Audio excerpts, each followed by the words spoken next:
Ново издание на вестите на Канал 8. Добар ден. И по вториот круг ништо конкретно околу изборот на председател на Општинскиот комитет на ВМРО ДПМН Кочани. Во потесниот круг влегоа 5 кандидати, но не е исклучена каква било можност, па дури ниту еден од нив да не биде наследникот на Иван Иванов. Ке добие ли Општинскиот комитет на ВМРО ДПМН во Кочани нов председател летово или изборот ке се пролонгира до есен? Втората предпоставка на прв поглед изгледа пологична од три причини. Првата е што политичката криза се уште креира латентна тензија. Втората е поврзана со фактот што Кочани има третман на специфична општина кога се работи за менаџирањето на партиските ресурси. И третата објективна што веќе почнаа годишните одмори. Вториот круг од изборот заврши пред околу еден месец, но не успеа да искристализира ништо по-конкретно. Овој филтер го поминаа 5 кандидати. Лазар Митев, актуелен член на Советот, Зоран Беличев, директор на Водостопанство Брегалница, Лазар Димитриев, директор на Средното општинско училиште Лјупчо Сантов, адвокатот Панче Едровски и државниот просветен инспектор Диме Атанасовски. Добро упатени партиски извори коментираат дека и оваа актуелна фактичка ситуација не мора да значи ништо во конечниот избор. И по повеќе од една година откако стана пратеник во Собранието на Република Македонија, вршител на должноста председател на Општинскиот комитет на ВМРО ДПМН Кочани е Иван Иванов. Имајќи ја предвид силната централизација и строгата вертикална хиерархија при носењето крупни одлуки во владеачката партија, председателот на Општинскиот комитет во Кочани нема многу значајна позиција во партиската структурализација. Неговата улога во најголем дел е оперативна и се потпира на тесната соработка помеѓу локалната партиска елита, за која добро упатените велат дека поседува одреден степен на автономија во водењето на локалната политика, особено кадровската. Еден од главните предизвици за ВМРО ДПМН во Кочани ќе бидат изборите во април идната година. Механизација и работници на компанијата Жикол од пред 2 дена се ангажирани на изградбата на делницата од локалниот пат кон селото Лешки. По проширувањето и тампонирањето на коловозот се очекува и негово асфалтирање. По повеќегодишно очекување, жителите на Лешки ќе го добијат ветеното подобрување на сообраќајната поврзаност на нивното населено место. Градежна механизација е ангажирана на изградбата на делница од локалниот пат што води до селото, а работите се започнати од местото каде што завршува асфалтниот коловоз во правец на патот Р519, што води од Кочани кон Пониква. Парите за изградба и асфалтирање се обезбедени од поодамна, така што сега се користат за намената што веќе била планирана во програмата за општинските патишта и улици. Се работи за проект што општина Кочани го има аплицирано до јавното претпријатие за државни патишта, од каде со помош од Светска банка се добиени средства за реализација на неколку сообраќајници што веќе се завршени. Неискористениот дел од парите добиени со проектот ќе се потрошат за асфалтирање на делницата од патот кон Лешки. Ова средства кои ни остана од тој проект сега преку јавното претпријатие за државни патишта се реализира асфалтирање на 400 метра пат од патниот правец Р519 село Лешки. Така да фирмата која го има добиено тендерот е фирмата Гранит, но како подизидувачи на фирмата Гранит се јавува фирмата Жикол, моментално работат на земјаните работи, така да се планира дека најмногу за месец дена се заврши овој патен правец. Според техничкиот проект, широчината на асфалтниот коловоз е 3,5 метри, како приложение на веќе изградената делница. До целосното комплетирање и асфалтно поврзување на Лешки со патот кон Пониква остануваат нешто повеќе од 1 километар, односно делот што поради конфигурацијата на теренот во моментот е најтешко пристапен за патнички возила. Изградбата на оваа делница е четврти зафат од сообраќајната инфраструктура со парите добиени од проектот аплициран до јавното претпријатие за државни патишта. Претходно со овие средства се изведе реконструкција на патот од Браната градче до Кочани, потоа патот кон Тракање, како и делницата меѓу Горни и Долни Подлог.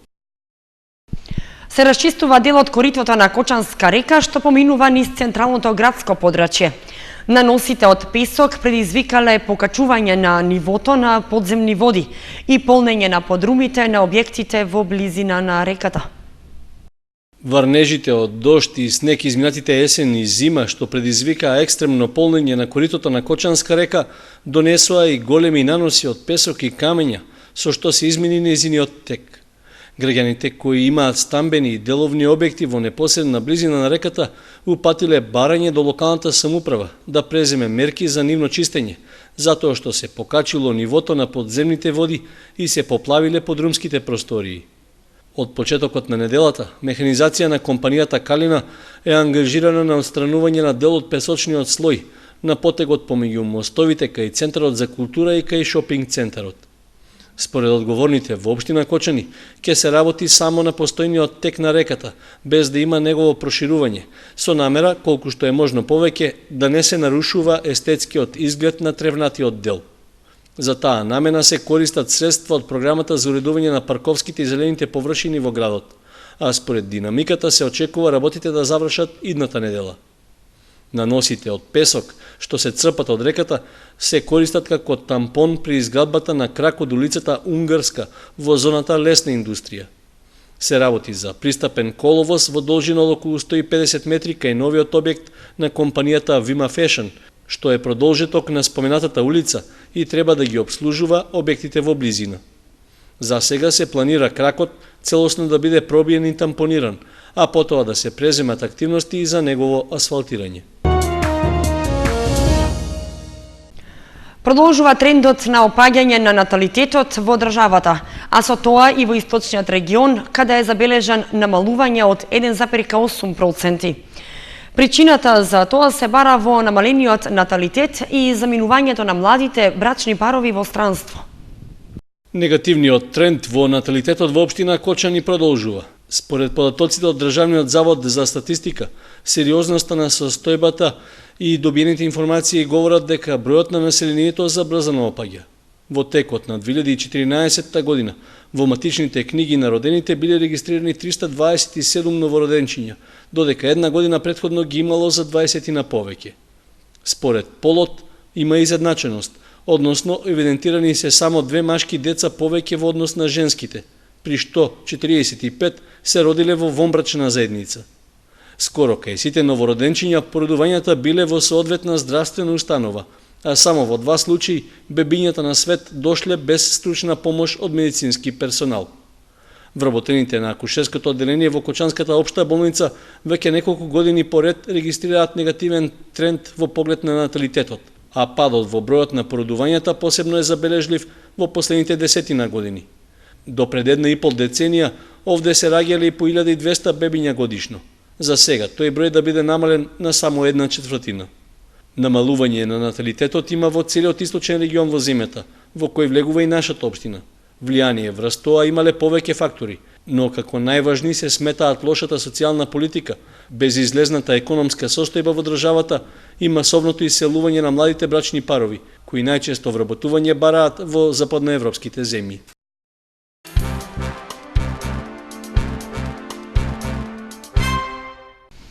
Деветгодишната Христина Димовска од Виница е победник на 4-тиот поред меѓународен фестивал на детска песна Музички бранови, што се одржа во салата на Центарот за култура Бели Мугри. Беа изведени 11 нови композиции напишани од познати композитори од Кочани и регионот. Во силна конкуренција од 11 детски песнички изведени на фестивалот за детска песна Музички бранови, победи 9-годишната Христина Димовска од Виница со песната Сакам, сакам. 6-членото жири составено од Дима Атанасовски, Бојан Андов, Дејан Стојанов, Душан Стојанов, Гоце Данилов и Аника Илиевска Ѓоргиева беше едногласно и без многу размислување заслужено првата награда за најдобра изведба ја додели на Христина. Со одлуката на жирито се согласи и публиката, која беше воодушевена од нејзиниот настап, потврдувајќи го тоа со силниот аплауз наменет за 9-годишното девојче. По објавата на победникот, Христина не можеше да ја сокрие возбудата на сцената. Јас на овој фестивал учествувам по 3-ти пат и навистина многу сум задоволна од ова диплома што ја добих и награда и ве молам дојдете и вие да учествувате со нас. Песничката ми се вика Сакам, сакам. Јас се потрудих да биде убаво. Песничката се зборува за твист и рок-н-рол. Текстот и музиката на победничката песна Сакам, сакам е на Невенка Данилова, а аранжманот е на Сашко Велков. Фестивалот годинава доби и меѓународен карактер со настап на две деца од Босилеград, Србија, Добри Миланов и Кристина Јовев, од кои Добри Миланов ги освои гласовите на публиката. Јас сум Добри Миланов, доаѓам од Босна. Сакам да се заблагодарам што ме примивте да учествувам на фестивалот и што и претходната година учествував на музички бранови. Фестивалот е можност да се дружиме меѓу себе и да се создаваат нови пријателства и секако да го усовршуваме пеењето. Задоволен сум од мојот настап и многу ми е драго што ја добив наградата од публиката. Јас сум Кристина Јовев, прв пат учествувам на фестивалот Музички бранови. Задоволна сум од мојот настап и повторно ќе учествувам на ваков фестивал. На фестивалот беа изведени 11 нови композиции и неколку ревијални од минатогодишниот фестивал.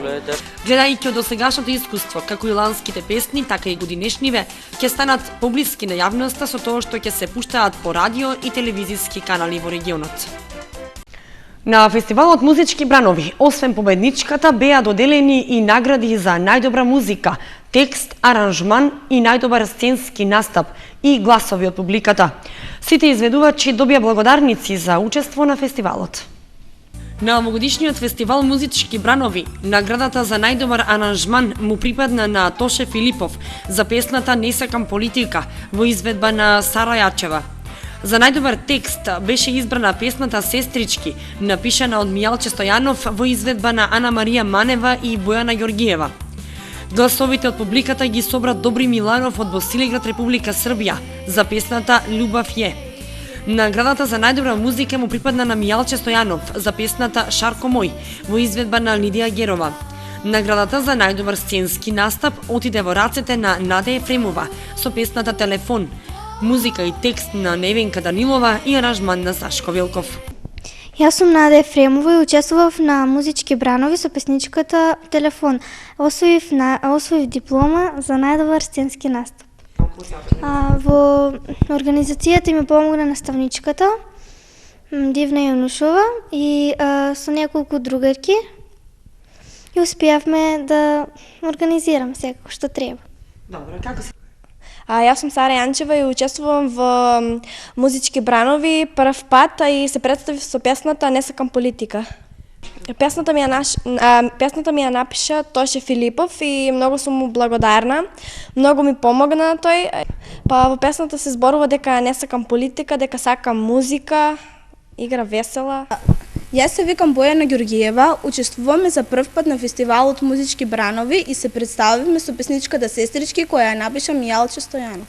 Јас се викам Ана Марија Манева, задоволна сум што учествувавме во фестивалот Музички бранови. Добивме награда за најдобар текст и многу сум среќна. Јас се викам Лидија Герова. Јас ја испеав песничката "Шарко мој". Мојата песничка ја напиша Мијалчо Стојанов и многу сум задоволна од мојата песничка. Јас добив награда за најдобра музика. Инаку, победничката Христина Димовска по трет пат учествува на фестивалот и во 2013 година доби награда за најдобар сценски настап за песната "Детство". Сите изведувачи добија благодарници за учество на фестивалот. Соработката на Друштвото Младост од Србија и фолклорниот ансамбл Љупча Сантов од Оризари продолжува и понатаму. Фолклористите од Оризари ќе настапат на фестивалот на песни и игри во Босилеград, што ќе се одржи на 27 јули. Соработката започна со настапот на фолклорниот ансамбл Љупча Сантов на џипијадата што минатата година се организираше во Босилеград, Република Србија. Продолжи со гостување на фолклористите од Србија на фестивалите што се организираат во Оризари и Кучани, на покана на фолклорниот ансамбл Љупча Сантов. Имаме две џипијади, една летна и една зимна. Зимната џипијада се организира на 20 февруари и трае 2 дена. Се вози низ планините во близина на Босилеград. Ние ги поканивме фолклористите од Љупча Сантов да дојдат да учествуваат на нашиот фестивал на игри и песни, кој почнува од 27 јули и трае до 2 август. Освен фолклорот и фестивалите на детска песна се можност за понатамошна соработка меѓу двете друштва, кога и во Босилеград ќе се организира фестивал на детска песна на кој ќе настапат деца од Кочани.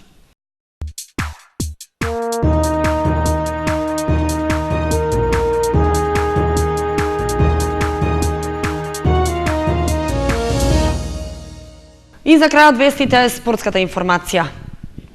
По завршувањето на сите првенства, спортските вести доаѓаат од фудбалот.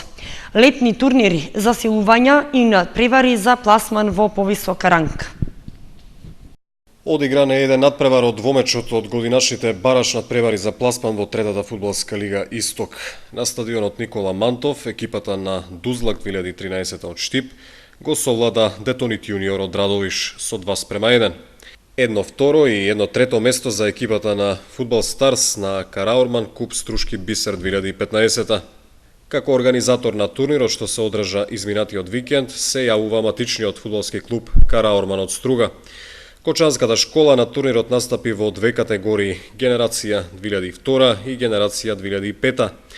Генерацијата 2005 стигна до финалето, каде беше поразена од фаворитот Академија Пандев од Струмица со резултат 1:2 во продолжението, откако во регуларниот дел надпреварот заврши нерешено 1:1.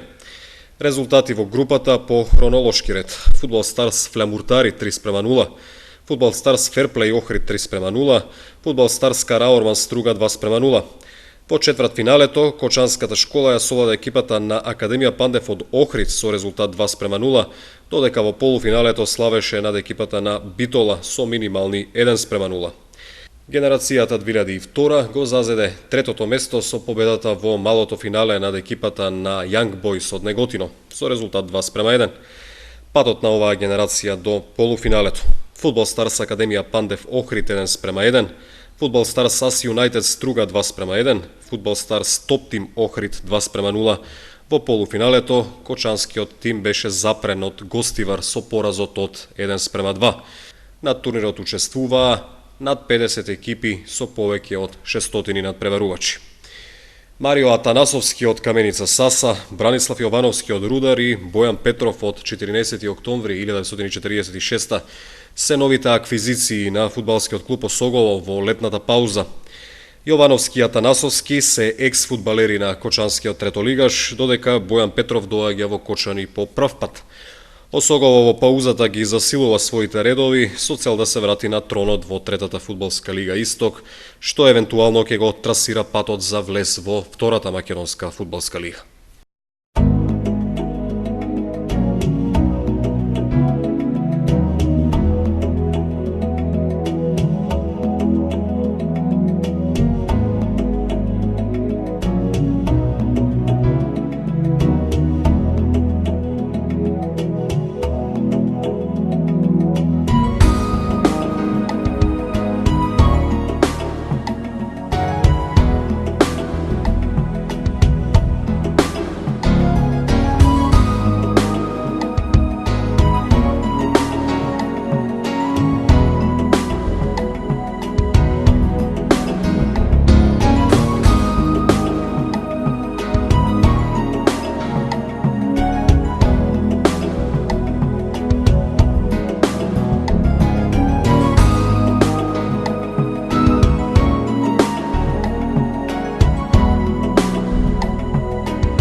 Тоа беше се што ви подготвивме за вестите на Канал 8. Ви благодариме што бевте со нас. Имајте убава вечер. Довидување.